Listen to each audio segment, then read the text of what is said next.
So glad to have you here. Thank you. I'm totally going to space out on your name because that's something I would do. Dené. Don't take that away from me. I was this close. I was about to call you Dina, by the way. Good thing you stepped in. Well, see, this is just to jump right in why we need fathers, because I feel like I have a 7-year-old and I tend to get in there too quickly and do things a lot of times. And his dad will be like, hey, we'll let him figure it out. Beautiful. I just did it now. Yeah. Well, that's also a very interesting thing is that even for men, give them room to they need it. Right? Oof, because I would have, it's almost like you don't want me to, right? Because then I can't be your perfect projection, right? Which is, he'll never forget my name. I remember his name. I say it all the time in my head, just for example. You probably don't. But then you go, wait, actually, you have to leave room for error for others. That actually means that you're completely in your role when you do that. Because if they can mess up, then it could affect you. Well, that's how you know it's a vulnerable relationship. But then people are, I don't like that. I don't want that. I want to fill the space. Let me just make them everything that they are so that I don't have to see who they really are, so that I can keep just making them what I need to meet these needs that I'm too afraid to show the world. Beautiful. Right? Yeah, damn, just freaking let me just see how I can't remember your name. Yeah, I love that. And I love even the extent to which there's some sort of internalization a lot of times around the meaning of that story, right? And the way that we process whatever it is for safety. Like I did have to remind myself of your name several times coming over here because I think, I'm a therapist and so often I'm concerned about how my clients will internalize something like me forgetting their name. I, on the other hand, have no energy around you forgetting my name. It's a really good point. Yeah, working with clients, forgetting somebody's name. Well, you opened up to being as considerate and sensitive as possible as a coach or a therapist. And it's you better pay attention. But for me, don't worry. Hell, I almost forgot yours. Well. So there was something you were mentioning a little bit before, what you've been seeing a lot of in your clients. And it's already, let's just jump in, let's get hot. Okay. You were talking about, you have a lot of couples that come and sit down with you. And what you hear is the suggestions of monogamy, polyamory. Yeah, I'd say. And the swingers party this weekend. And then they're like, how can we get closer to each other? Well, I think the number one thing that couples come to see me about is their sex lives and a lack of intimacy in their relationships. And so what I've seen a trend of is there is a way that couples are attempting to negotiate the struggles around intimacy with inviting other It's the easiest way dynamics. to deal with it. If I don't need to look into you, I could look into others, and we don't need to establish what we're hiding from each other. Yes, and I would say if I don't need to look into me and what a lot of times sex is giving me sort of the release valve to not feel and not be present with, then I can use the distraction again of others. And what I find I'm going to speak heteronormatively in this case, but I find is sort of the trend is that men are really feeling like they're not getting enough sex in their relationships because there's so much about the way that men are socialized that the only space they're feeling is through sex. I guess you could say that from my experience, I noticed that a lot of men, they aren't getting the sex they want because they repress what they really feel and think that if they keep doing that, they will get the sex. And it's like, I talk about this a lot. Maybe it's a far more controversial conversation, right? It's not that she's not in the mood. She was in the mood for the first 2 months of the relationship. That never changed. Everybody has their own human feelings and experiences. What's changed is that you're not willing to confront her to understand that it never had to do with I'm not in the mood. There's an underlying issue that you need to talk about. But a lot of men will initially take the belief that, it's not my place. I don't go there. She says she's not, right? Which is, by the way, that's exactly how you abandon someone, by the way. It's designed for you to dig deeper, to see what's really going on. And it's funny, when I work with all these guys, they're like, damn, you're totally right. There was a fear that she had in the relationship. We were getting closer, we were building, we just moved in. And it's like, yeah, talk about those things. Create a space for that. And then, of course, on the other side of it is exceptional sex and consistent sex, because that's what you both want. So, yeah, I can see there's a little cringe there. Yeah, I don't know that that's it for me, though. I think a lot of times there's a way that a man is in the space of really seeing a woman in pursuit of that woman when they're in the dating phase. And what I see with couples is once we're in the sort of you're my woman, now it's sort of I'm entitled to sex from you. And let's, as a key word, I'm entitled to sex. Absolutely. Right? There's nothing wrong, but there's the flip side of that, which is a man's emotions are completely discredited because she's not in the mood. That's just as destructive, Certainly. right? Because you could just weaponize your sexuality. And if you do that in a marriage, well, you could say goodbye to the marriage and to sex, right? And well, that's a woman's form of control. But at the end of the day, what you're really trying to promote is, hey, there's problems. What's the ideal? We're doing this voluntarily, with each other, consensually, all the time, because we both want it. There's no favor here, right? Absolutely. That's what we want, but there's all this and we have to work past that, and that's the importance of truthfully being vulnerable and actually courageous enough to do so, which is the not just turn over, scroll on your phone, and for most men it's watch porn, and then talk about how it wasn't an issue, and that usually they're going to hide behind virtue too. I was respecting her space, but like human interaction, and this is very heavy. It's very dark. And what happens when people repress these things, well, then there's just resentment shortly after. And wherever there's resentment, there's no relationship. So I was curious to hear a little bit more about what you interact with, because you're having them both in front of you. Yeah, I think what is arousing to men and women is different. I think the feminine is aroused in really being seen, and not seen as like you're hot, but like feeling like I see you, I care about who you are, I'm actually curious about you. And I think the masculine is aroused in being trusted and feeling like, you know, I am the one that you want. And yeah, being the object of desire. And but we teach each other that. yes.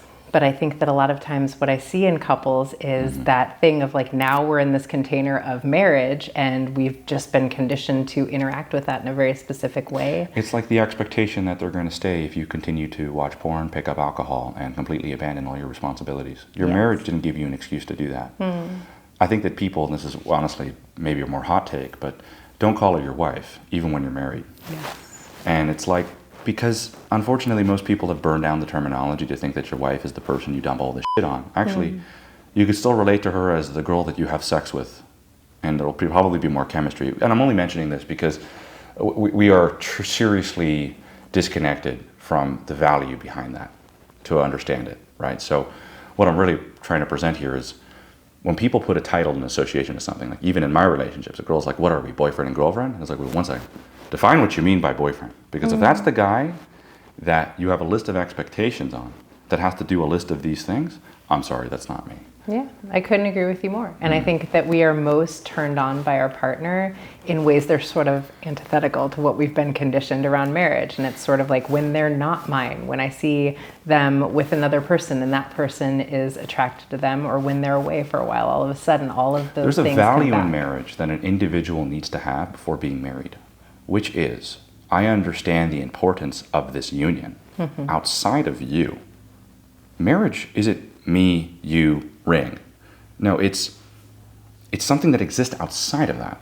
And so in order to understand the value of marriage, there of course comes a point where in a relationship, you are 100% committed to that person. And there are, and this is the dangerous word, expectations from that person. But that's because you value it. Not because you're agreeing to be the object of expectation from the other person. It has nothing to do with the other person. It has to do with what you initially agreed to before you were even in the committed relationship. I feel like that's a very masculine perspective of the structure of marriage. Because, of course, what's it designed to protect? It's designed to protect women and children. And I think so much of what the structure has been is like, as long as you're safe, that should be enough. But the feminine is ever evolving, shifting, aliveness. And in a lot of ways, that doesn't end up being satiating to the woman over time. Yeah, and also you could say to men, you know, because I like to keep the candy shop open, right? So it could, but I'm just speaking into the male psyche here, which is, it's kind of cool. You kind of see where we sit here.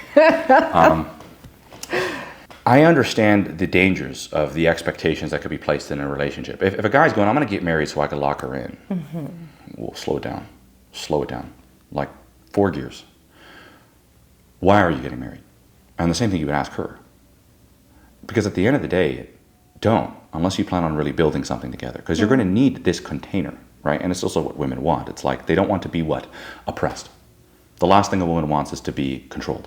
But she also is praying to God on her knees, saying, please, somebody protect me. Right? It's I'm not praying that. Well, protection is essential.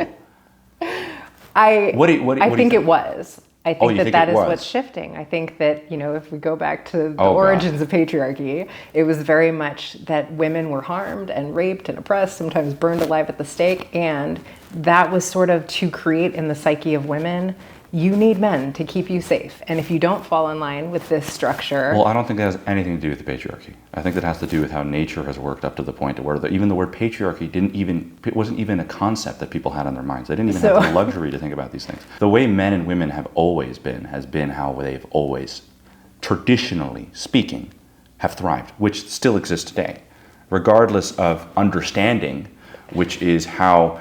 Of course, the very masculine aspect of reality is going to be institutional. It's going to look to create structures, and it's going to build confinements, right?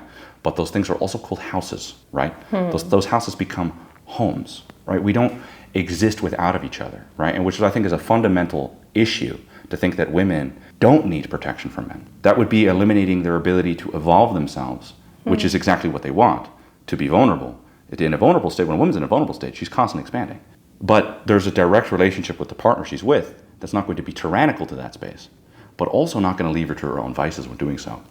And I mean, when working with women, I'll tell you the one thing they're most afraid of: themselves. That is not my experience as I'm ready for woman, it. but I think Whatever you have to say. That's like a developmental stage thing. I think certainly when I was a younger woman, that was probably my fear. But I think there's a way that a woman sort of integrates and knows herself more. A lot of times that's why women end up being single as they're older. But I want to go back to what you were saying just for a second. I think, Harriet Lerner talks about, if we're not free to leave in a relationship, we can't be honest with one another in a relationship. And until 1974, women couldn't have their own bank accounts and credit cards, right? So there was a lot of ways that what we understood about what was relational fulfillment was based on, yes, well, look, I wouldn't say safety, I'd say survival. At what cost? If you want to ask women collectively if they're happy. Are they happy? Yeah. I mean, I don't think so. No, they're miserable. Yeah. And there's a lot of misery in having weak men surrounding you. Because empowering women doesn't empower them, it makes them weak, because you make them like men. That's what poisons a lot of women. That's what I help a lot of women with too. At the end of the day, there is this belief that women didn't have power. And who said that? Who said women were ever helpless? So you feel like when women weren't able to have a bank account with their name on it, that was like them having the same power as men? What women... And I mean, maybe you're familiar with traditional households, but if you've ever seen a traditional household, who runs the house? I understand what you're saying in terms of like the woman runs the head of the man. That's what I'm trying to say. There's influence and power, right? A female's influence and a man's power, right? Toe to toe, right? Because you could put whichever one before it, her influence behind his power over her influence, right? And you're like, well, it seems to me like these are equal forces. There is compatibility to it. And I notice this is even for helping men, is that if you really want to help a man, help him see what he serves in relationship to women. Because, masculinity and femininity are deep mirrors of each other to understand what we are collectively, which is human, right? And that's where there is emotion in man, and there's also order in woman, right? I believe it leaves room for it. Look, we can have this conversation now because you can have a bank account, so I'm grateful for that. But we could also fundamentally understand that women collectively are not happy, especially when they're raising the men that they're sleeping with, how to think, how to be, where to go, what to do, where they want him, how to listen. Well, that doesn't just fundamentally drain women. It leaves them completely and totally empty and vulnerable beyond any point throughout human history. Yeah.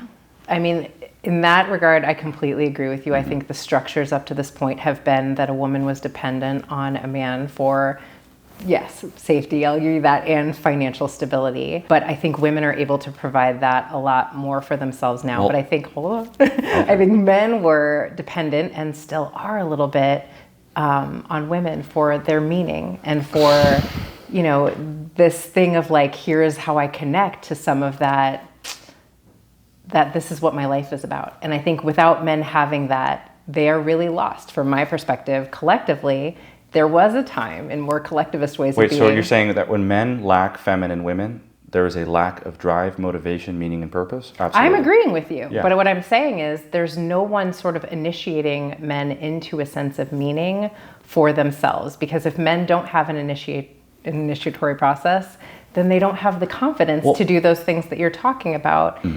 And then decide what their meaning is, decide what their purpose is. We're both collectively on the same page here. I'm really happy where this conversation took a turn. We both want the best for humanity. And Yes. that's really where I'm coming from here. And you're familiar with Jungian work, so this would be called what you call a massive integration process, right? Because if women are miserable because they're acting like men and men are acting like women, what are you going to have to do? Well, we are aware of how essential this value of masculine men and feminine women is. So we've played our games, we've done our charades. Can we say integrated men and Integrated men and integrated women are really what you would call, if you want to use a spiritual terminology, divine masculine, divine feminine. Beautiful. Right? Yeah. Because, there's this absurdity that the feminine doesn't exist without the masculine and the masculine doesn't exist without the feminine. That's actually what masculine is, right? But I know that we have this kind of divided culture, right, where we see each other as opposing forces when really what we both want is to be appreciated. Couldn't agree with you more. That's really what we both want. Women want to be appreciated for being women, for being beautiful, for being in a state of being and to understand the value of that. Men want to be appreciated for the work that they put in, what they're willing to sacrifice, even the things that they want to build in their life, that you actually want to support them, that you can desire them, right? And you talk about sex a lot, but sex revolves around one thing, polarity, right? And so it's like, well, you want bad sex, make sure you have a bigger dick than he has. Right? Meaning you're completely in your masculine energy and everything that you're doing is clearly because you have an understanding of this. I don't know your upbringing too much, but we'll kind of keep it more professional today. Or personal, who knows, wherever it takes us. At the end of the day, this is what I'm noticing, is that even for men, right, we're affected by this. How are we affected by it? What do we need to do, right? Because you can immediately adopt the mask of I'm dominant and masculine as you live in your mom's basement, as you have Cheeto fingers, as you're on Reddit, talking about how men need to be a certain way. Right? And by the way, that's actually very, very common. And then you also have women on the other side of things, which is, I run this job, I protect myself, I have this mask of boss bitch, and I'm wondering why all the guys I go out with, not only I need to take care of, they hate when I'm in my feminine. How did that happen?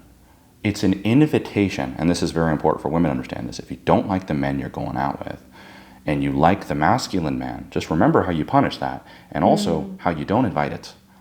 What are you really inviting by what you put on? And I could even say that in my life. It was like, you have to be really aware of the character you play and the thing that you want to be, and then also who you are. There's a very big difference between the two of them. So there's almost a certain kind of awareness that an individual needs to have and a value behind being feminine as a woman and masculine as a man. If that doesn't exist, then it's just terminology to get what you want. I actually really agree with you. And I think that there's, I think the path to get there is a little bit what I'm curious to hear your thoughts on, because what I've really been working with women around. I'd love to hear how you do it in your professional setting, how you would help people come back to these roles with connection. Connection. It's a lot of personal responsibility, because what I often say to couples whenever they sit down is, here's how couples therapy never works, is if each person is pointing the finger at the other person about what they're not doing. And so often, exactly like you're describing, there's been a way that we as women generationally have this pain point of mothers that taught us, don't ever trust a man. They will hurt you. They will let you down. And so we're sort of like armored guard. I got to do this. I got to have me. And yet inviting this man into partnership with me and just really not believing in him. And that's sort of the responsibility and the accountability we have to take for, you chose this, and now you're sort of feeling like he's inept and not what you want forever, right? And so it becomes, one, like, this is the dynamic now. So how do we take responsibility for, like, it's nobody's fault, but how do we move forward? And then if we're not in that relationship, like you're describing, really using a lot of discernment with what we long to feel in the presence, if I'm speaking as a woman, what I long to feel in the presence of a man. And why do I long to feel that? Is that based on my pain points or how I really want to feel? Because I think it could be both. It could be both. A deep desire to feel safe, to feel secure, to feel protected, to feel provided for. That's instinctual, right? But I could also throw in a whole list of insecurities that make everything that is too much, overbearing, needy, and unintegrated, right? Actually problematic, because there's an expectation behind it no matter which way you cut it. Anything that you have no control over, and I tell you, hey, this is what I'm going to give you. Now there's an expectation that you need to deal with all of my bullshit, which nobody wants. And I think that's exactly what you're interacting with, just human nature, more than it is so much the men are a certain way and women are a certain way. It's like human beings are a certain way, which we collectively do not like expectations from anybody else. And this is for men. It's like, okay, you want your wife to every day. Sure, she agreed to it. Now it's a favor. You like it? They're like, okay, how do I get through this? How do I do this? How do I create an open space with her? And so it's almost like, men can't really win if they're honest with themselves. Even if they want to be like, I'll control you and put you in this cage, which is what most women are afraid of. You're not much of a winner when your wife is defeated. When the thing that you've sworn to protect dies in your own protection. What do you live for? There's something that we're collectively doing as men and women to come closer to each other to evolve humanity. This is not just so much about gender roles or tradition this or patriarchy that. It's genuinely about understanding what's true remains. And there's overcorrection, and that's been very true. We've overcorrected. And now we actually, throughout all of human history, we have the opportunity for the one thing we want most, and that's connection. How do you know she wants to be with you? Well, she's not an idiot, and she could make money, right? Yeah. Now she puts that aside to raise your children and be your wife. Nobody forced her. Not even nature. So there is something beautiful about that. Look, to be honest, have we slid really far off at the cost of most people don't even have the luxury to have this conversation. They just get to experience the consequences of their generational bullshit. And that's across the board for most people. And of course, it's popping up in sex. And come on, if we can't have that, then what's binding us in reality? Do you think the nuclear family structure works? Absolutely. I think it's the only thing that works. And it's not because I said so. It's nothing to do with me. It's not my opinion. It's just what's proven to be real. It's proven to be true. Like, for example, you have a couple that comes in there. I exist with a system of understanding prior to then just my own psychology. It's history, philosophy, it's human nature. The values that shaped human nature, what works, what doesn't. I've had people come into my office. Unfortunately, everything's Zoom nowadays. How tragic. And they start telling me how, oh yeah, we've been seeing other partners in the contents of our own marriage. And I go, well, there's nothing to do here. Well, I think, to me, when I think about the nuclear family structure, I'm not talking about monogamy. I think, listen, do what you want, people. But I absolutely believe in, I guess, for myself, monogamy. And I think that there are... Why do I believe in monogamy? Yeah. Well, there's only so many hours in the day. Yeah. I want to hear that. I think I'm a romantic, to be honest with you, and I think I love the idea of devoting my heart to one person. What do you experience the most in your clinical work? In my clinical work, in terms of monogamy? Yes. I think, and some of this is that I come from a depth psychology background, and so I believe the purpose of partnership is my own growth and expansion, and that, a more self-actualized version of myself is reached through whatever this person in our relationship dynamic is. So yeah, there's a value you have. It's called honesty, it's called growth, it's vulnerability. Yeah, but right? I think that can be really hard to do when we have the distractions and the release valves of several people. And again, I'm not, I think it's all that's what I'm trying to say. So the nuclear family and monogamy go in the exact same sentence with each other. Not to me, because there's a value, right? Which is, if I want to see the best of my nature, it's not going to be through having multiple partners in a confined space that we call a confined space where there's commitment, right? It's going to be when we clearly understand that this isn't ideal, and anything that's an ideal is going to be a struggle. But for people to just pull well, I'm monogamous, and I think I was trying to just kind of pick out of what you're saying is how many of the couples you work with show that to be true, but have said that before they were in the relationship. Whenever I work with people, if I work with couples, a majority of the couples have cheated on each other. And then I immediately just go, okay, well, you've already broken the value of what you guys are protecting together. There's really nothing to save here. Because I'll ask the guy, how do you feel that your wife's f***ing other people? And he's like, well, I kind of don't like it, but what are you going to do if you want to f*** others? You kind of need to let her do the same too. And you're like, well, what is this degenerate space? What is this? There's no values here, right? But there was something that I also found to be interesting, is that women tend to pull the monogamy word out. Men tend to resist it, just in general. But I'll also tell you how it lines up with the biological factors of women wanting to feel safe and secure in their relationship. And that's totally okay. But monogamy isn't natural. It's an ideal. We work for it. There is a system of values behind it. I'm going to say the nuclear family is it's like a loaded terminology that comes with implications. I believe in men and women coming together and making sure that they commit everything that they can to that union beyond themselves, meaning it's going to be for the evolution of mankind, and there's an importance behind it, is that it bounds two people together collectively with a vision and a purpose. We need that. Human beings are tough to be around. And if we don't have that value, then what really are we protecting? I noticed this myself. Like, oh, if it was up to me how many times I'd leave my family, like every 5 minutes. Because I'm sensitive. I'm very sensitive. And I could see things that people can't see, and I could hold that against them, and I could make it my problem. But I have a value of family. That means I come back, you give your twin brother a hug, and you move on, right? Yeah. And I'm grateful because now I get to have the relationship with my family, right? So it's not so much the terminology I'm talking about here. I'm talking about what has allowed humanity to grow. And the birth of the individual, which is a whole different conversation, happens in there. And it does not exist anywhere else. Well, I guess to me, what I mean when I talk about the nuclear family structure is a little bit more around that we've shifted away from collectivist ways of being that I think actually make it really challenging to thrive in some of those dynamics that you're talking about. For instance, I think when a woman has a baby and there's just the two of us in this household, and indigenous populations, collectivist. Oh, well, no, there's no question about it. The alienation of a man and a woman without a community, yes. It just falls apart. Well, that's what I mean more. That I think that sure. that is, to me, what is at the root of most of our challenges with one another relationally is that we're trying to do too much with just the two of us. Yeah. Absolutely. And for women, you need sisterhood, and for men, you need brotherhood. Yeah. If you want to make your space an enjoyable space, just understand how much space you take. And then you won't just put that on somebody, right? And look, I know that myself.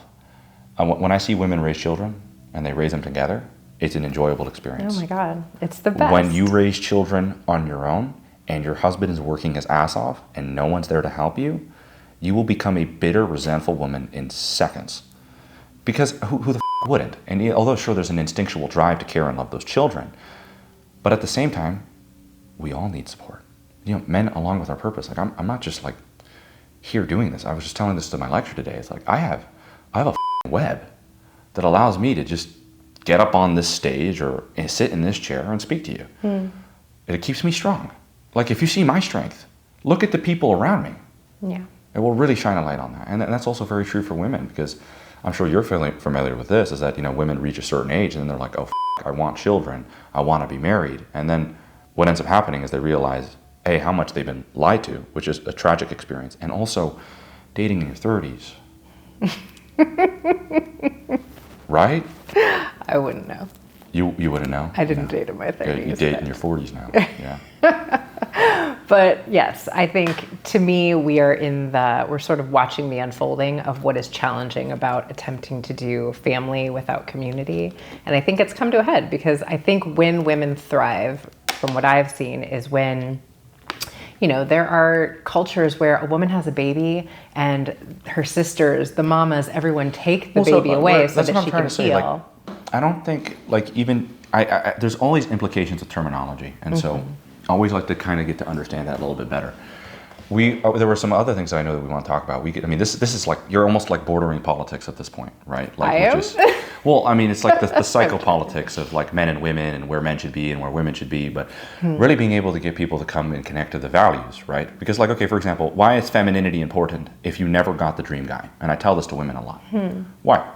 Why is femininity important? If you had to be completely and totally as a woman in your feminine from head to toe and you didn't get Prince Charming, would you do that? Yes. Why? Because the feminine is the connection to life force and aliveness and God. And wow. Okay. So the necessity for being a feminine woman exists outside of your partner selection because there's a value that extends reality, right? Same thing with a masculine man. It's like when I talk to all these men, they're like, I'm trying to become more masculine so I can get this girl and get this job. I'm like, oh, well, put that aside. If you never got the job, you never got the girl. Would you be this force of security and protection to others? And then they're like, that sounds kind of tough. I'm like, yeah, it does.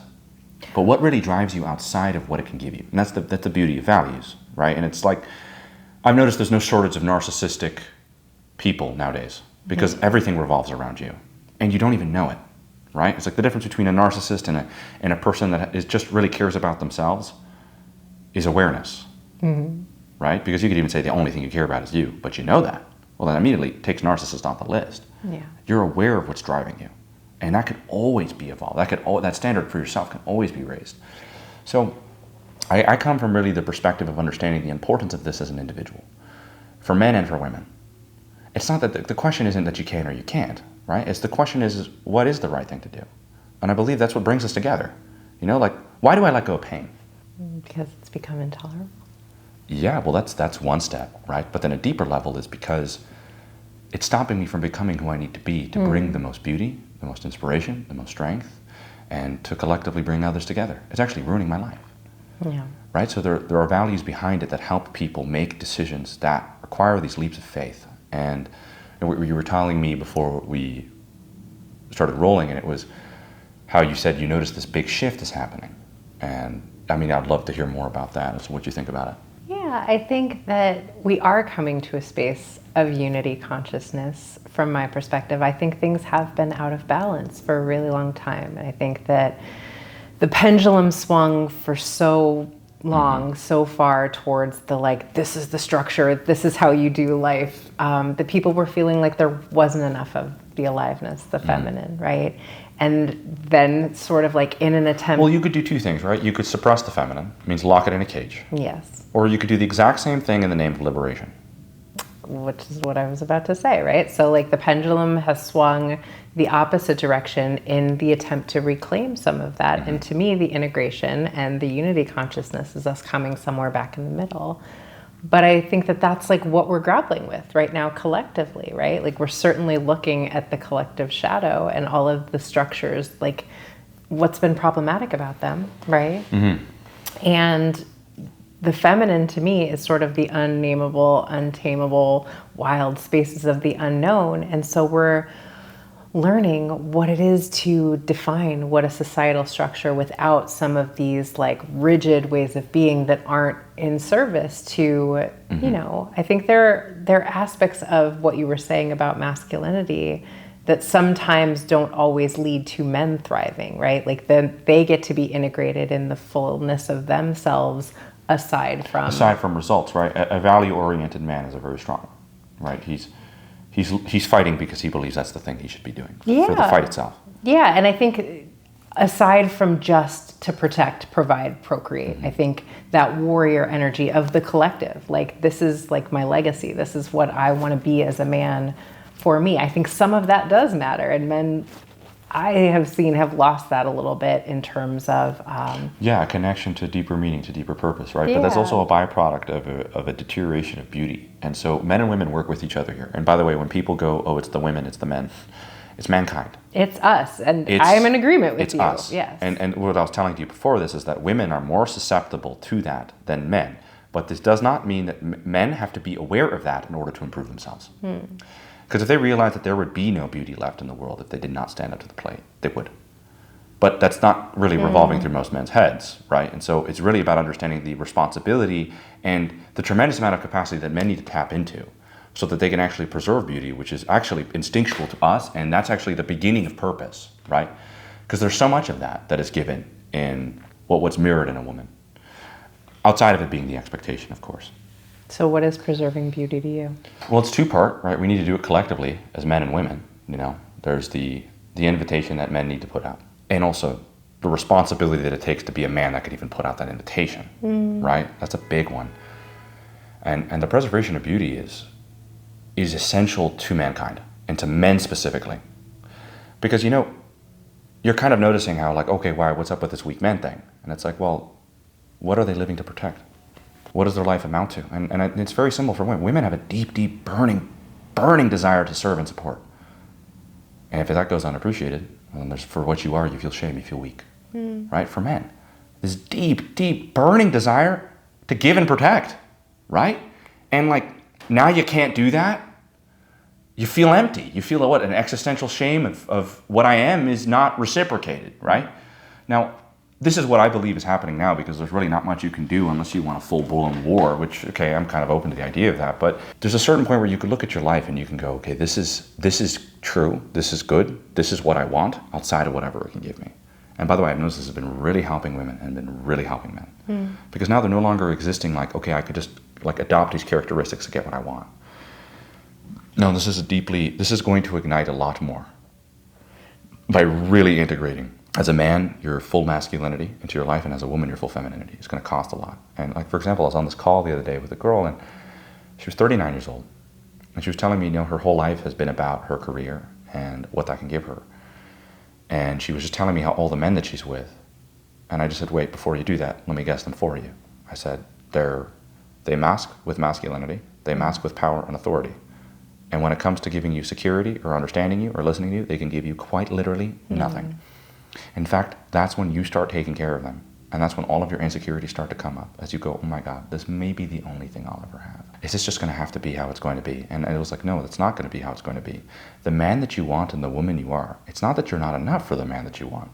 It's actually that you're holding on to all of the things, trying to maintain this protection, simultaneously trying to have connection. And you can say that to men too. You know, I can't let go of the other girls. What are you afraid of? Right? Because, well, if it doesn't work out with the girl that I'm seeing, well, then I lose them and her. So you see, there's no faith. And I mean, that's also another thing that we were talking about here. And the importance of that, especially in this, is just super important and super crucial. Because I can't imagine why anybody would want to do this work, why people would want to integrate that, especially when it go against their own basal needs, right? Great question. Why would you say the truth if it bites you in the ass every 5 minutes?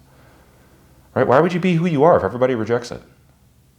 And these are the questions that I've noticed, you know, because I've kind of I like the quick from the hip question answers, right? But let people come closer to the values, and those things tend to be true because there's truth in that. And where there's truth, I can guarantee you there's love. You just, I don't know, I just had a kind of a light bulb as you were speaking, because, you know, obviously I very much relate to what you're saying in terms of that woman and that archetype that you're describing, and that sort of asking her to put down her wounded masculine shield of like, I've got this, I want a man, but I can do all of these things for myself. But then what you spoke to, I hadn't really thought of in terms of men, which is, I will say a lot of times when men are just needing to be seen and valued by so many women, that's sort of actually them and their wounded feminine. It's the exact same thing, right? And so this is something I noticed, the story of Shrek. Have you seen Shrek? Yeah.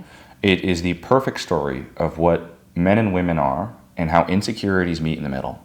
What's Shrek insecure about? He's clearly a valiant warrior hero, courageous, enough to slay the dragon and save the princess. But he's an ogre. And what has he experienced? Well, everything that he is. Not that being an ogre is bad. Being an ogre is being monstrous in capacity, right? But everybody sees you and goes, ah. So eventually you go, ah, to you, right? And they all come with pitchforks and torches. So that's how you feel about yourself. People don't seem to like me. What are you going to associate? Well, I don't seem to like what I am. Because this is what happens when I want to come close to people, they run. You know, Donkey's, of course, looking at him, and he's like, what are you talking about? You saved my ass. Literally, no pun intended. And then he goes, well, get away from me, right? That's the natural, that's actually what insecurities do, is get away from me, right? Let me just isolate. And then, of course, now you have Fiona on the other side. Well, what is she? Well, during the day, she's a hot princess. At night, she's an ogre, right? So when they come together, he can't see past her projection of beauty to see that she's just like him. And the ogre is a representation of humanity, right? Flawed, imperfect. People have things to say about it. Shadow. And yeah, that's the shadow, right? And so then they eventually come to this point, and this is the thing about insecurities, is they never allow you to be vulnerable if you're not aware of the insecurities. So the pivotal point of the movie is, of course, they're skipping and dancing. They're falling in love with each other. She's a 10 and he's a troll, right? But he's also a 10 because he's a guy that'll actually provide something. Lord Farquaad is short to deliver, you know? And that's, of course, the female fantasy. They want the Prince Charming, but I promise you, they always under-deliver because they're not men. They're a projection of what you made man, right? And so, of course, he goes to listen near the door, right, where she's talking to Donkey saying, how could Shrek love me? I'm this ugly ogre. And what does he hear? What he hears about himself. Who could ever love an ugly ogre? And he walks away from the door and he goes, F love. And he throws down the flowers that he had for her because he was going to open up. Yeah. But you see the dangers of people thinking that their insecurities exist within their own ego. No, they don't. You attract people based off of them. And so this power of vulnerability, right, and an understanding of where you are, especially masculine and feminine, is really going to make a great job for you to start mending it so that you can actually start having the love you desire. Yeah. But there's a lot of courage in that, right? Because at the end of the day, Shrek realizes, wait, she's just like me, and she realizes I don't have to hide with him, which is what you're talking about, the feminine, right? Does not want to be suffocated, right? There's a deep, deep yearning desire to expand, to grow. And that challenges men deeply because they're like, okay, 1 second, you could literally destroy the whole thing, right? But what I believe I'm really trying to teach here is that men and women can come together under the basis of understanding the necessity for feminine expansion and the necessity for masculine protection. If we both can understand that, then we can have conversation about it and we could see what's best. And if we come to a conclusion and an understanding mutually that this is what we want, even if it f***s up, we will clean it up. And if it goes well, we'll experience the beauty. That's what adults do. Well, here's what I'm curious about, because I'm on board with everything you just said. Actually, I'm obsessed with it. However, there's something about protection that's hard for me.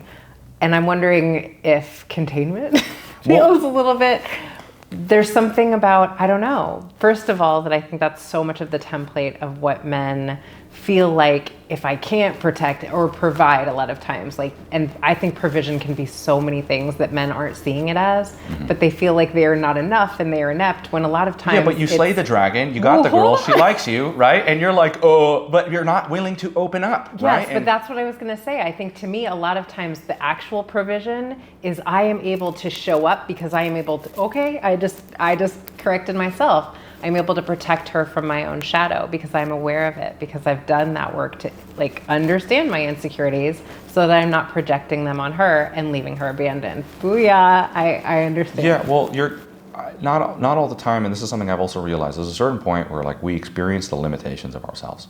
Absolutely we do. And there's points also we experience our unlimited capacity, right? It's like in vision, it's in emotion, it's in feeling, right? And there's other times you're like sick and you're like, holy shit, if I didn't have my friend to get me soup, I would have died, right?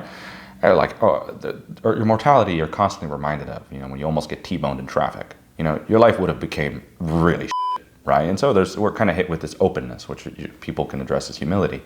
And it was something for you to consider, right? And it's something I always consider myself. It's like, if you're going to have these kind of conversations, right? Which is a very vulnerable conversation. You come to the front line with the things that you haven't addressed about yourself, right? Because for me, an insecurity around commitment would make me far more prone to have a anti-feminine narrative and an anti-commitment narrative, right? Now, if you had pains or wounds in relationship to protection, well, then that means it's going to make you lean a little more on the side of, whoa, more space. But this is the importance of conversation. It allows you to come closer to what you have been hiding. Yeah. And for example, me to kind of understand, okay, well, you know, you can kind of let off on the gas, right?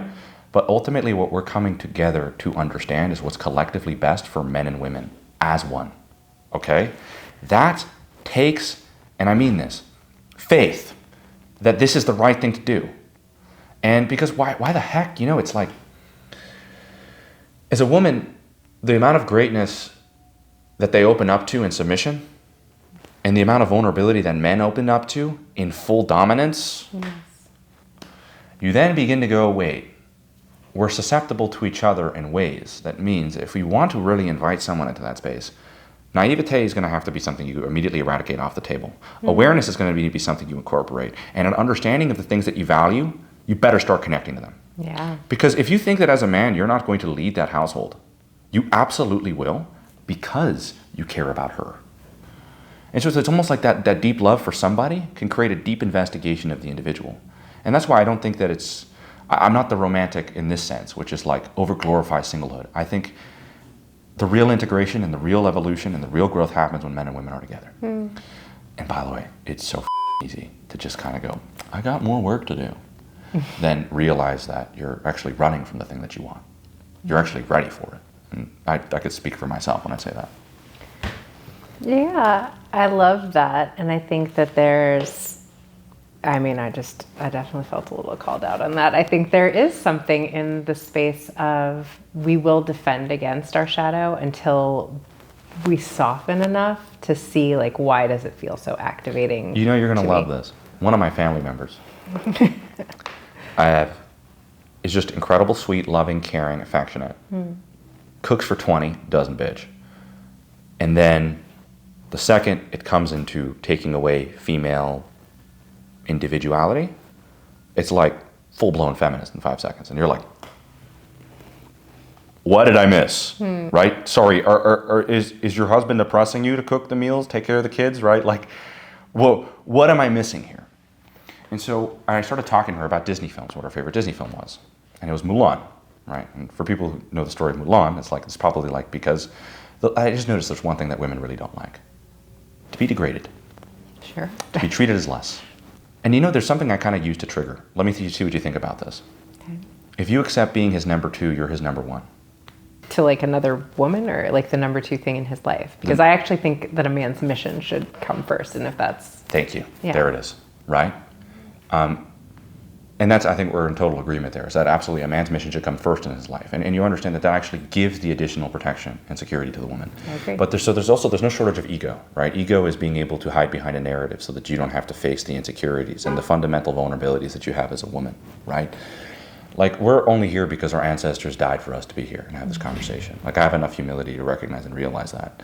And also a list of the catastrophe, too, that they've created. But that's for us to mend. If we don't understand how, even in those stories, because I noticed that women have a serious, and especially the women that have, like, had to survive, and they were given an opportunity to do so, women still survive on the other end, too. And there's two forms of survival for women.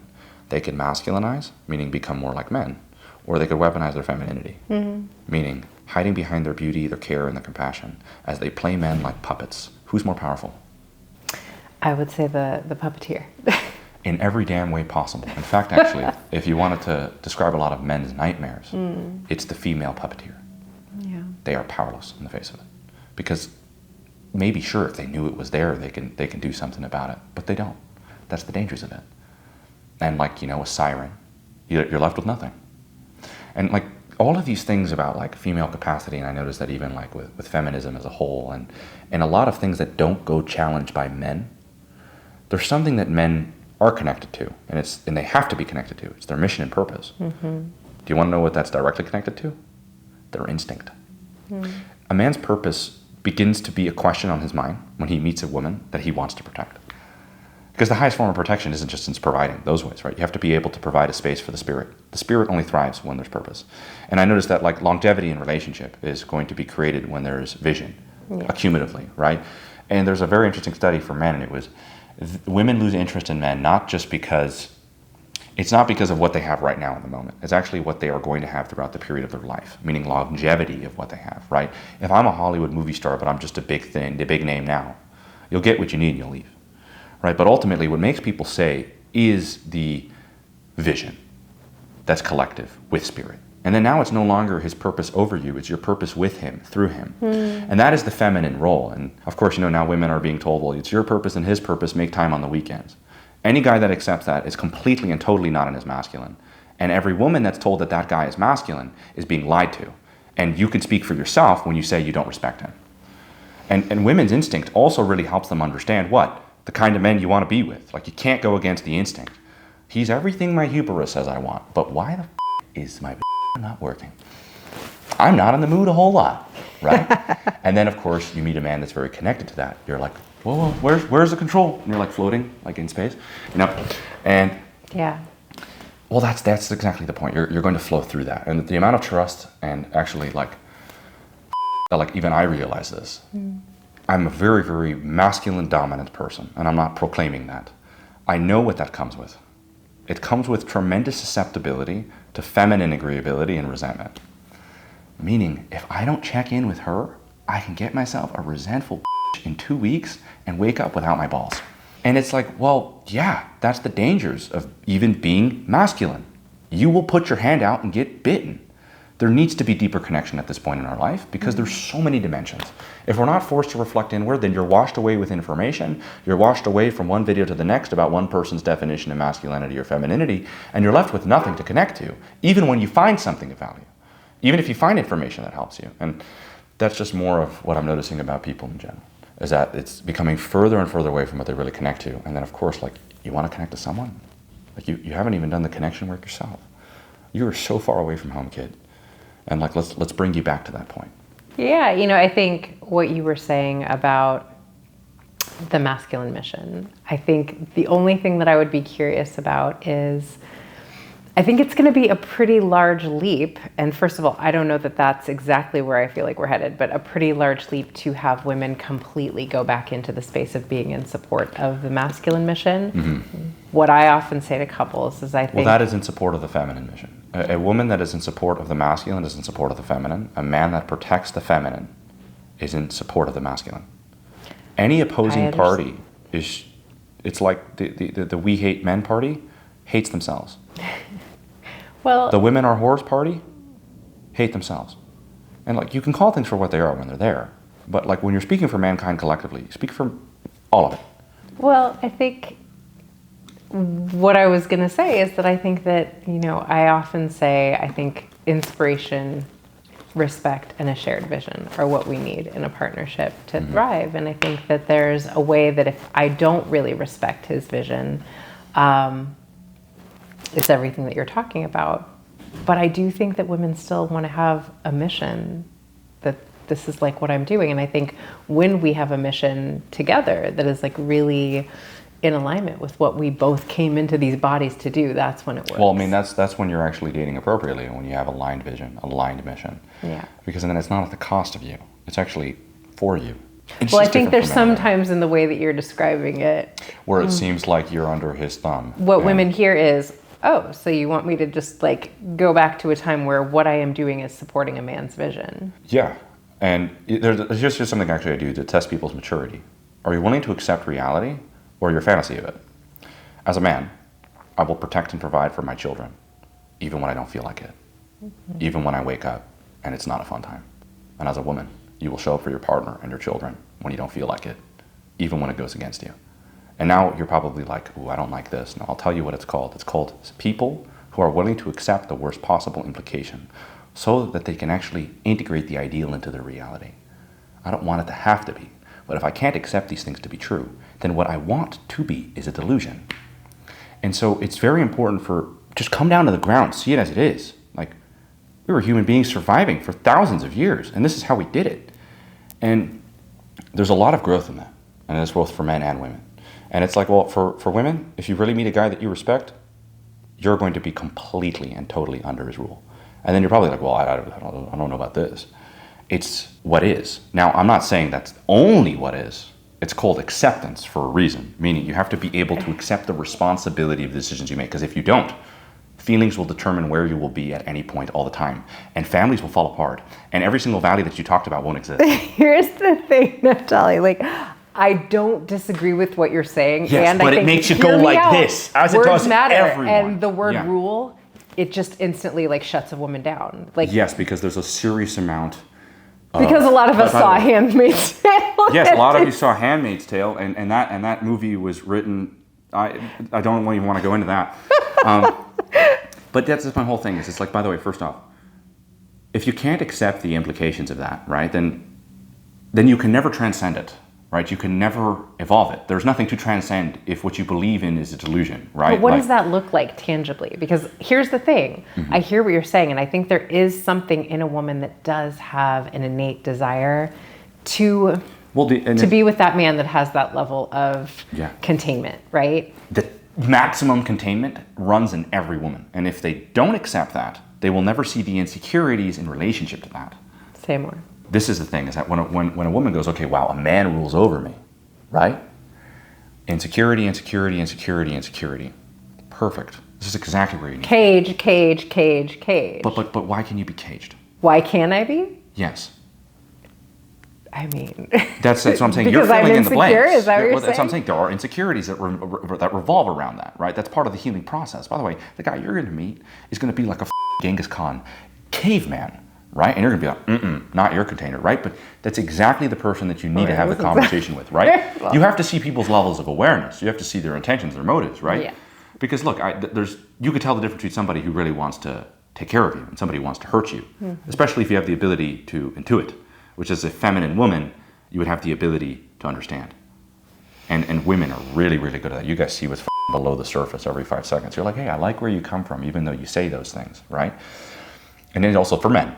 If you don't accept the responsibility of what it is to be with a woman in a family, do you know what they hold on to? And tell this to men. You're going to work all the days of your life. It's going to throw your back out. And you're going to sweat. And there's going to be blood. And there's going to be a lot of tears when you do so.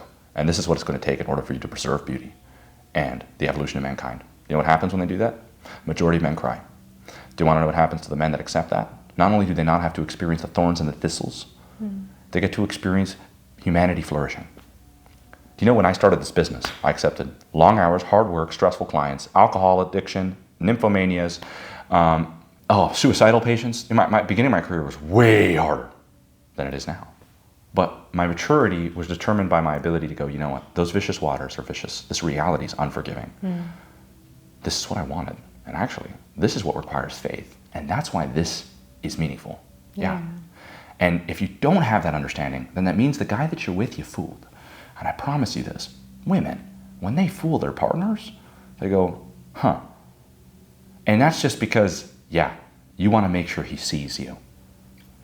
Your own vices to yourself will scare the shit out of you and will not make you feel safe. Because, hey, if you're familiar that you're the source of all chaos, unconditional love, and simultaneous unconditional destruction, you're telling me you don't want people to be like, hey, call me out. Somebody let me know I'm doing okay. Yeah, of course. Yeah, I think, I often say I don't know a lot of women who couldn't tell the man in their lives something about themselves that would destroy them. And I think that's a problem. I think the men that are introspective enough to, like, there's nothing you can tell me about myself that I'm not aware of, which is what I hear in what you're describing. There's nothing you could tell me that I wouldn't run from. You're not being vulnerable. If they, like, is that what you were talking about, or was that off the point? Well, I'm saying that I think, and I've heard you speak of this actually in videos before, and I was like, God, he so gets it. I think there's a way that women start to mother men and protect them from what they know that they can't tolerate hearing, and that is at a detriment to their development and their potential. And I think that is a lot of the societal construct right now has been that, we should just be comfortable. We shouldn't have to, all of those things that you're talking about. How about this? We should settle. Tested. We should be tested, I guess, is what I'm saying. So I like what you could roll it back a little bit. You said something about society, what is trying to test. I think that there's a way that the societal structure has taught men that you should be really comfortable and that you shouldn't be tested. A lot of what you're describing in building a business is the way that, like, we used to test the warrior. He used to be initiated into manhood and be clear of who he was and what he was capable of. I don't think we do that for little boys anymore. I don't think they have that process of initiation that gives them the confidence. Accept the worst possible implication, which is you're still a young boy, you miss your mom, you're invited into the tribe, and you have to catch your first hunt. If you can do this, buddy, you can enjoy being a man. Yes. Right? That's the transcendent thing. But if he can't accept that, he's forever a boy, even as a man. That's what I'm saying. And he's like, I hate hunting. Why can't she do it? Right? And, congratulations, that's happened. Why can't she do it? Yeah. Well, that's a byproduct of what? Men not accepting the worst possible implication about life and understanding the necessity of faith and how this sets you free. And now women have kind of picked that up themselves, which is, what is it going to require for me in order to really have this connection? And this is kind of what I'm just realizing more and more, is that, like, it's difficult to let go, but then that's why it's worth something. That's why it's worth something. But also you really need to connect to it. Even you're almost opening up to the initial pain that made you contract to begin with. That's really when you know you're doing something right. When you're like, the thing that slaughtered me, do it again. Like, I realized that 3 years ago, I was in a relationship, just the worst thing that could ever happen to me is losing myself. I did it. Like, chapter 1, erased. Chapter 2, erased. Actually, erased all of it. Worst thing that could ever happen. And all under the guises of the smile. Everything's great. We're so happy. Look at our story. And I remember this very vividly, how I did take charge in that whole relationship. And what I got was, of course, somebody who agreed to everything I said. Right? And so there's that wound of where I just put it all out, right? I had to open up to again in order to completely transform. Like, it was no longer running from that. No, I had to be willing to be open to that pain again so that I can be true with who I am, just this time with intention. And that's what really sets people free, especially in relationships. Like, there's a reason why these things keep happening. You don't set the intention for what it does for you and what it brings out in you. You're only doing it for what you can get from others.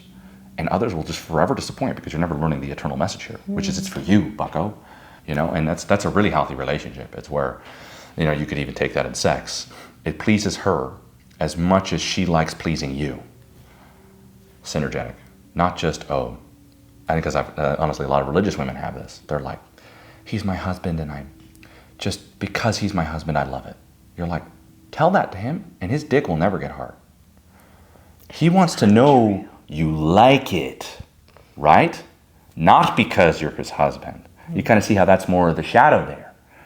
You actually like it for two reasons, and that's the synergetic aspect of it. And so, it's funny, we were talking about sex, but really these things sex is a deeply cosmic, because if it's not, then it's pornographic. You choose. You can go listen to one of these, fucking dudes who's a bunch of women on screen,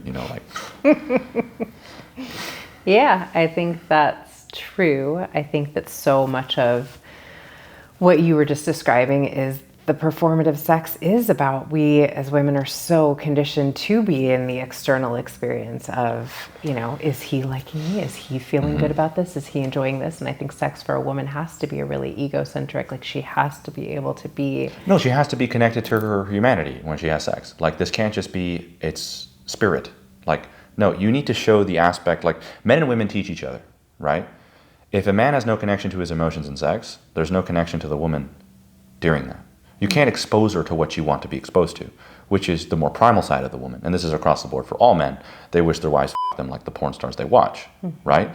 But there's a reason why that doesn't happen, right? Because she wants to be considered emotionally. He wants to be considered physically. But they both don't have the vulnerability to present that. They hide it. And what you hide is only shamed in relationships. Okay, wait, I want you to go back for a second. Yeah. So say again what each of them what?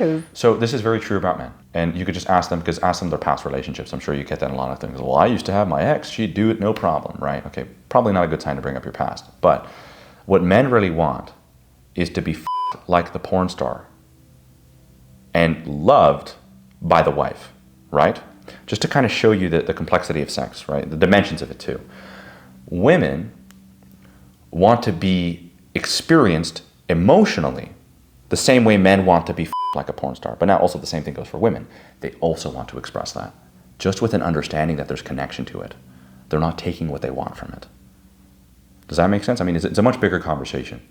Like, this is like it's a lecture topic. Will you say more about what it is to be like a porn star? For example, a lot of people with their romantic partners or their exclusive partners, they put them into the category of wife mother. Yes. Not dirty little you in a bar, right? Because the second that comes up, what happens? Fear. Wait. What is the fear? It's called putting people into a projection, opposed to experiencing the depth of humanity and the shadow that comes with it. Yes. If somebody is just what you make them, which is what a lot of women want from men, which keeps them immature, it's like, no, you have to see men for what they are, and then their nature evolves. Tarzan was loved for being a monkey man, okay? What happens after that? He wants to know about the strangers like him. He's inspired, right? And that's also a very big aspect of femininity, right? Like, you reject the guy's animalistic nature in the bedroom, well, then he's just going to reject how you always want to be heard and felt, because they're the same thing. And that's what I'm really making emphasis on. They are the exact same thing. The externalized process of the emotions for men, and for women, is the internalized process of that. If we both don't have an understanding of it, you hide in the bedroom with the people you love most, as you give the truest you to strangers you don't care about, you meet at the bar. And that's very, very common now, especially because, I don't really come in with a prior bias of this. It's just something that I've noticed, that people that are in the committed relationships get love than people they don't care about. They get love Yes, more? meaning people are far more vulnerable with people they don't care about. Yes. Than they are with people they love. And I mean, that's just the tragedy of those who hide and understanding, thinking that love is just biological. It's not. It's an ideal. You have to work for it. It's work. And that's why I applaud anybody that actually wants to go out of their way to understand more about themselves. And you could always start with relationships. It's the best light to shine on the hardest parts of yourself to see, right? And that brings up so much stuff. And that's why it's a beautiful process. It's revealing, right? It's actually liberating. Isn't that beautiful, that you could be set free with your partner? Most people don't get to hear that part. Yeah, I think that's really interesting. I think the Madonna whore complex is what comes up a lot. But I think with women, it's just such a externalized experience of how he is experiencing this, like you were describing. I get pleasure because my husband's having pleasure, which is just not authentic. There's like not authentic. An epidemic of women having performative sex. It's just like... Well, look, it's very simple. Epidemic of women having performative sex because women want to be in the masculine role. That's right. And that's been affecting women across the board. You know, you let women speak for themselves, they're miserable. And it's like, well, I guess I'm working on both sides of it, and I have to. And like, I mean this. I have to come in with my insecurities to realize I have them and how they're coming out of my eyes and they're hurting my clients, right? That's my job to do. I make sure I go out of my way to make sure I'm not coming in with bullshit.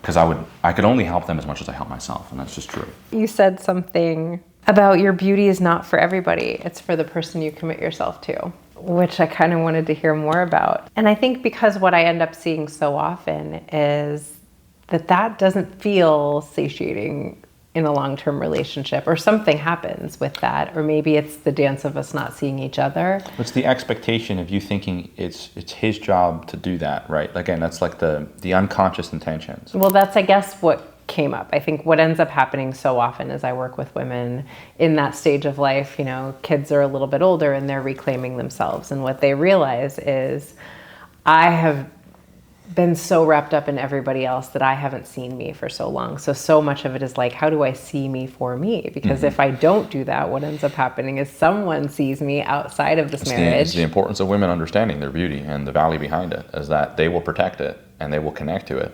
And they will find a man that will connect to it and protect it, right? And so what I talk about is that your beauty is for one man exclusively. Really, it's very challenging, because a lot of women hit this with the next question: what man is enough for that, right? And it also gives you an opportunity to start connecting to what beauty is. And that's a big one, by the way. Most people don't know what that is. But if this is also a beautiful thing too, is beauty just your physical body? I mean, I don't think that's what beauty is. But and so the beauty is that when you give 100% of that to your partner in your youth and your sexiness, it transforms into beauty. Because now it's not a weapon for validation. Do you know what challenges women? 100% of their attention with one man and realizing he needs a lot of work to do. Like, women are deeply challenged when you put them in that space. All of the attention I'm going to be getting from a man is going to be from you. Right? What do most women do? They're just like throw in the towel. They're like, every man I've ever been with disappointed me. Well, there's also going to be a lot of humanity in that too, right? There's going to be a lot of asking for what you need and want, and the majority of women suck at that because they've never had to question the importance of that, right? And what I noticed here is a lot of the time, and this is something I've noticed, is that even with social media especially, right, is that a woman could be very beautiful, right? But if she doesn't flow it through one man, where does it go? I don't know. Where does it go? Well, I'm saying it goes elsewhere. It gets depleted elsewhere, right? Like, for example, I've noticed that this doesn't really work for supermodels, is that they always are like, why the do these guys suck, right? And it's like, well, because, you know, you put yourself in a position to where all of the energy that you have is completely dispersed in every direction, right? And then, of course, when you want his attention, it's not there. So what I'm really challenging here is that when a woman wants to attain the value of beauty, it is through the longevity of her committing 100% of that to her partner. So let me ask this. If I'm a woman who's not in a relationship with a man, what is my purpose? Well, that's a great question. Well, I would hope that you would do one of the best things possible, which is try to become the best possible partner that you can become, so that you can live that through your partner. Oh, God. Yeah. And your alternative is not liberation. There's no liberation outside of that. And you know why I said men rule over women? Because we had to give you the vote. You understand that? If men didn't see how maybe there were some Okay, issues, I'm excited to talk about something. Let's talk about the 4B movement in South Korea. Oh, no, I'm not talking about that. I'm going to talk about things that have actually changed it. Women are But either... they're changing something. 4,000 years of evolution, and there wasn't a single woman that could fight back men. You understand that through women So you're saying there were never impact matriarchal men. cultures?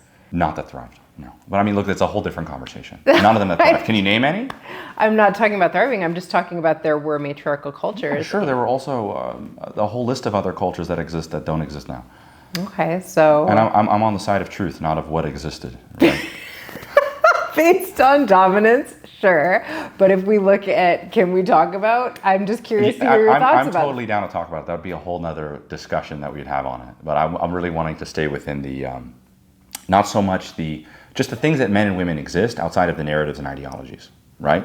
Being able to tackle those things really helps them. And like, I really loved your question, which is, okay, what if you're single, right? And it's like, then you want to level up. Because for every single woman I've ever met, I don't care how high you are up in the status chain, You're looking for a leader. You're looking for a man. And guess what? And if you ask them what they prioritize, they'll tell you. It's that they want a man that they respect, that they love and admire, and they want to raise children with that man. Oh, Naftali. If you have an opposition, I'm all ears. I think there can be purpose beyond that later in life that is not just like... Later in life, right? You don't understand that women have a window for children, right? Mm-hmm. So this is a question for women with that window, right? And I'm making this clear for the younger audiences, right? Later in life, I'm 25, right? You know, I can't speak for them, right? Well, neither can you. Well, but also there have been all of these research studies saying that people are sort of opting out more and more of marriage and partnership, and men are sort of like, I've got porn and, you know, AI, I don't really need a woman. So. But that's the worst thing you could ever hear. Like, does that make women happy when men are like, I got porn and AI? Like, no, it makes them scream, right? But then, like, remember, if we're collective beings here, then see how you can create that, right? What happens when that happens, right? Well, one, I could tell you one thing, because we're talking about beauty here. How do you diminish beauty? You tell me. I don't know. Just feel like it doesn't have importance? Yeah, but how do you make something feel that it doesn't have importance? Exploit it. Make it instantly accessible to you, yes. Interesting, right? So without the confinement of female beauty, then it deteriorates.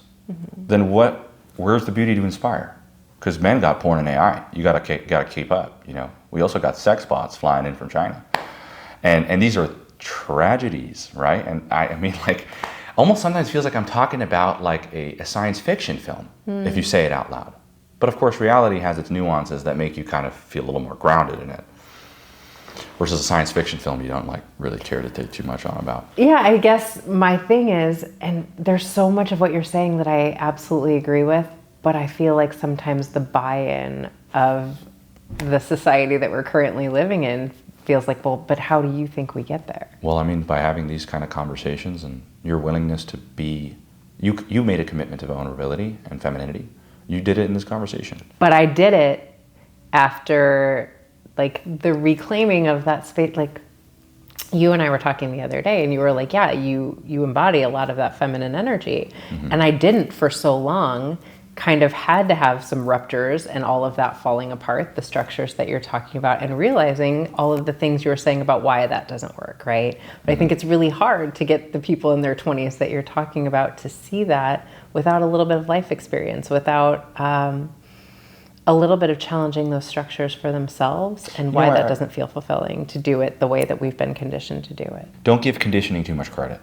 Right? There isn't conditioning in natural process, right? I'll tell you what conditioning is. Conditioning is the removal of the natural process. Now you have a problem, right? Supplementing natural process. Now you have a problem. You know, for example, it's very, very hard to fulfill a woman virtually, but you can give her, and this is conditioning, the ability to feel the same things that she would feel if she was with a man through a virtual avenue, as she needs to interact with no man. So what you do is you actually handicap her, because women need to interact with men and men need to interact with women, right? Now, if you create distance between the sexes and then avenues by which you can project onto them, you become less familiar with what it really is, right? The more men watch porn, the more of a projection that you're going to have in the bedroom. Mm-hmm. That doesn't make women feel safe. No, right? So this is the importance of understanding that men and women need to be interacting with each other as men and women. You know, to me, there's a lot that I am on board with what you are saying. And then again, a lot of what I do is I'm a facilitator as well as a therapist. So I think about how I bring people into the buy-in with whatever it is, right? And I do think there are a lot of ways that when women hear some of what you're saying and some of other men in conversation saying, you need us and you need to fall in line with some of these ways. Yeah, so here's the thing. Look at the individual, right? Speak for yourself. That's what it's called, right? And like I've seen that. Entitlement in men is the recipe to not get laid and to have women mistreat you all the time. Because it lingers, right? What does it come with? It comes with a serious level of immaturity. It's at this point, what you're pretty much left with is a person that you come up to and you go, you need to do this. No, the implication of that is I need to do that for you. No, yes, as collectively as the male-female race, that's true, right? And see, that's the ability to create nuance, discernment here. But for you, I wouldn't do jack shit for, right? Because what you're doing is actually manipulating people and hiding behind the narrative of nature, you son of a right? And so that's why even in debate, I kind of go like, whoa, 1 second. Who are you looking at here? Are you looking at what you made me or what I'm talking about? And there's a reason why a lot of people can't have these conversations, because they're invested in what they're talking about. It has to do with their value. Yeah. If I've created a whole branch or a media team based off of monogamy for men hurts them, and I start gaining more success and traction in that, I have created an attachment to that philosophy which can now no longer be challenged. I have two options: increase my delusional conviction until it creates a disastrous fall, right? Or, some humility in realizing, okay, I need to dial in on this. I need to see what was true, what was not. And I'll actually even be open to eradicate it completely to see what's really true. That's how you do that. And so, how do you do that? I invest a lot of money in people beating my ass. Beating your ass how? Yeah, emotionally, physically. Yeah. My friends, my support group, I'm constantly challenged all the time. Because I know I have a voice. I know I have influence. What am I going to do with it? What everybody else does with it? Well, that doesn't do anything for me, right? So I'm left with the thing that fulfills me. And I know that's a struggle for me, to be honest. Like, I have to constantly put myself in environments and engage in conversations that require me to question what I'm presenting. Who challenges you with their perspectives? I have 3 coaches, and that's what they're paid to do. And sometimes, a lot of the time, I'm like, thank you. I say thank you a lot more than you think. I was a big thing in my growth where I realized that being wrong is a good thing. Because sometimes the implications of you being right would mean total and utter destruction. Same thing in relationships. You have a fight, you bicker, you have your thing, and you're like, well, I want to be right. Like, when they're defeated, are you right? I was like, you want to get closer to each other after you have these things. That's the whole point of wisdom, right?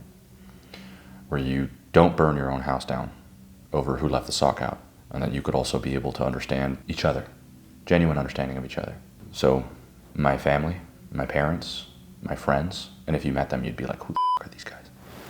They are exceptional. Even this morning, I just woke up with just an abundance of sadness. And the way that I mask with it is just pursuit of women. It's like a great way to bury that. And I just realized that when I actually came to what the root of the issue was, the form of protection dissipated. And that was because I was just talking with my friend about it. Like, I have this desire to do A, B, C, D, and E, but it doesn't feel authentic to me. Share it, right? And then they help you find what's true. So ultimately, I'm in that constant process all the time, even with my clients. And you kind of like create and you build momentum with it. But there is a completely different mindset that I have with it, which is you can't be attached. Because really, my real loyalty is towards truth, not towards how I'm going to be seen by others. That's my big priority. And, lead by example. Nothing wrong with that. And so when you have these conversations, do you ever feel, challenged by the people that you're sitting down with? Yes. Who's challenged you? Well, I like where you come from. You're quite challenging. Really? Yes. I'm surprised to hear that. But you're also quite welcoming. I don't like this thing. I wouldn't really provide it that way. Truth be told, when most people challenge me, they tend to run away because they think I'm not open to what they have to say. Right? There's just the projection of like, oh, you're just the strong man who knows it all, and you have your own cult behind you. Why do I even need to explain myself to you? You're like, who said that? That came out of your mouth, right? That's running in your head. That's a projection. It's called a projection, right? I am very much the object of projection to a lot of people. And I've actually had somebody on my show before. And before the show, he goes, and he's a Harvard graduate. And he actually hated the fact that I knew more psychology than he did. He hated it. So, of course, you can hide behind the projection of me, which is I'm a charlatan. He goes, did you buy your followers? And I was like, do you think I bought my followers? Okay. What makes you think I bought my followers? Okay. What makes me not credible? I was just asking him questions because this time I wasn't triggered by it. I used to be triggered by it all the time because I had an insecurity behind it, right? Which is like, these people are like this, I'm like this, and that's why they're like that. Sounds convenient, right? Actually, how about this is how they see me, this is also how I see them. So my misunderstanding is coming back to bite me in the ass.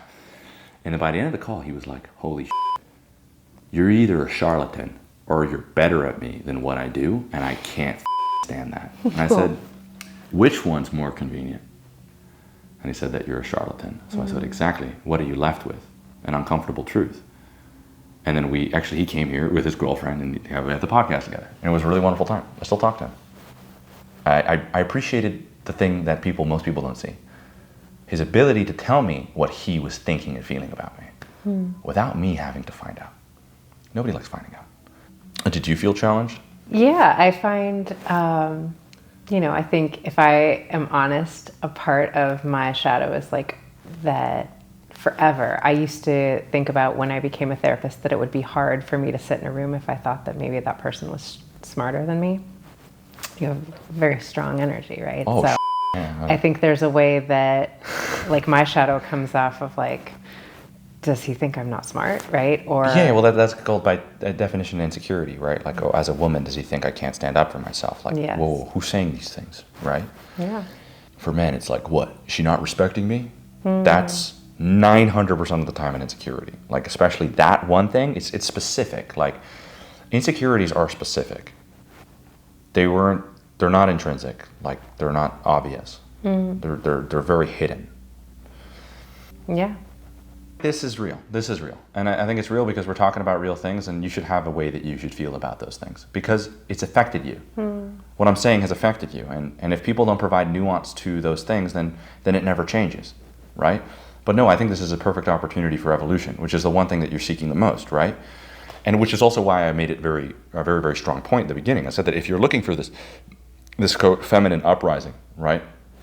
More of this unknown coming into reality, well, that's going to make men have more of that. And that means that men are going to be not what they used to be.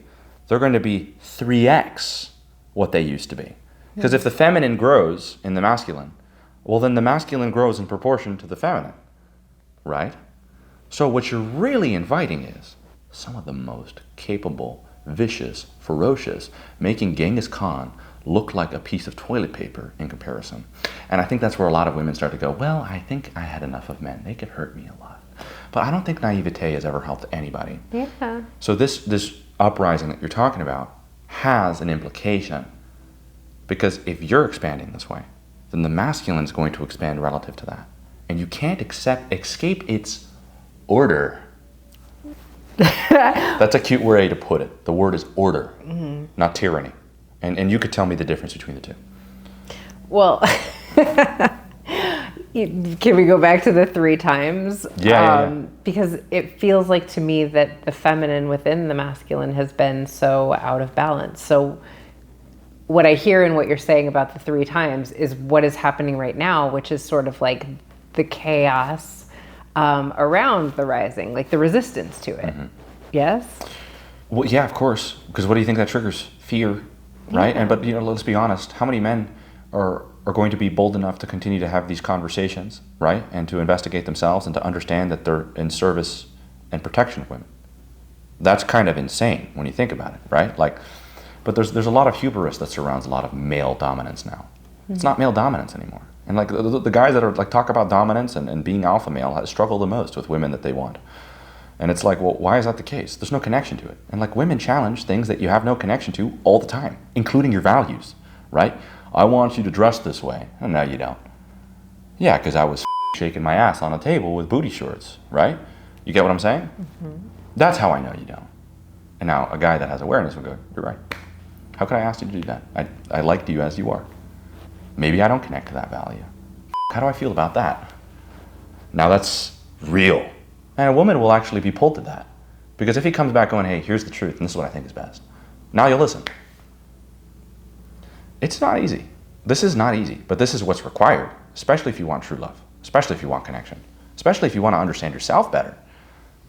That's how you know it's real. It makes you go like, your hair spikes up, your shoulders tense up, you guard. I think there's something in this narcissistic fuckboy conversation that I hear come up a lot. And so what I was saying to you before we started recording was that I feel like a lot of my friends are joking that I've just been encouraging a lot of the women that I work with that aren't partnered to pull back a little bit on the, to enjoy their celibacy a little bit more for a while.